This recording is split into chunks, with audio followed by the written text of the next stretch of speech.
أعوذ بالله من الشيطان الرجيم. بسم الله الرحمن الرحيم. Assalamu alaikum wa rahmatullahi wa barakatuh. As we continue in this month of Safar, the second month of the Islamic calendar, where we continue to remember Imam Hussein alayhi salam and the supreme sacrifice, where he gave not only his life but that of his family and his children to safeguard Islam, to safeguard the Quran, to safeguard the legacy of Muhammad and the family of Muhammad. May God's peace and blessings be upon all of them. We reflect upon a tradition from the commander of the faithful, Imam Ali, may God's peace and blessings be upon him, which although is not directly related to Muharram and Ashura in these commemorations, but yet it gives us a general understanding of the responsibility of the Shia, the followers of Prophet Muhammad and the followers of his legitimate and rightful successors, the 12 Imams of the Ahlul Bayt, may God's peace and blessings be upon them. And in this tradition, the commander shows us how our life should be geared around the lives and the events which are prominent in the lives of the Prophet and his family, and that we should base our life and our emotions on what happened to them and what has transpired upon each and every one of them. And in this tradition, the Imam states the following. He says,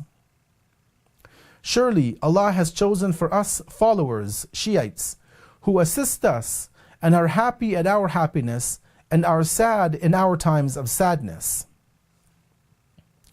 The commander of the faithful mentions two important points which we should reflect upon. One is that if we are followers of the Ahlul Bayt, peace be upon them, if we accept their authority within our lives, that this is something which is actually a divine gift from Allah, that we have been in effect chosen to be their followers. Not that this is a form of compulsion, that we have no say in the matter, but rather that we have made the prerequisite steps, we have done whatever it is that we need to do to be worthy of special guidance from the Creator. And the special guidance comes to us as being the followers of the family of the Prophet and obviously of the Prophet he himself. And this is nothing short of being a great blessing from Allah. But it's not the only thing the Imam says, and the second part is as important as the first part of the hadith. He says that we, the Shias, those who classify as being the followers of the Prophet and his noble family,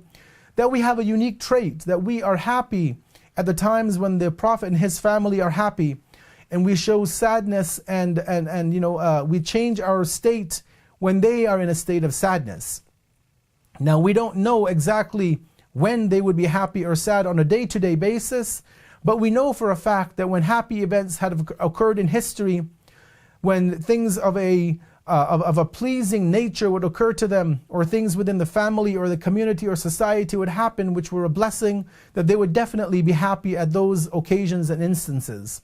And conversely, when tragic events would befall the Prophet and his family, such as the death of the Messenger of God, such as the murder of his daughter Fatima az-Zahra, peace be upon her, such as the murder of his first grandson Imam Hussein, and what happened after when he was to be buried beside the Prophet, which was something which he was prohibited from having done, that these are all sad events in the life of the Prophet and his family, and they would have definitely have shown sorrow and grief and remorse in these events. And therefore, as believers, we also have to show and be happy and receptive and to be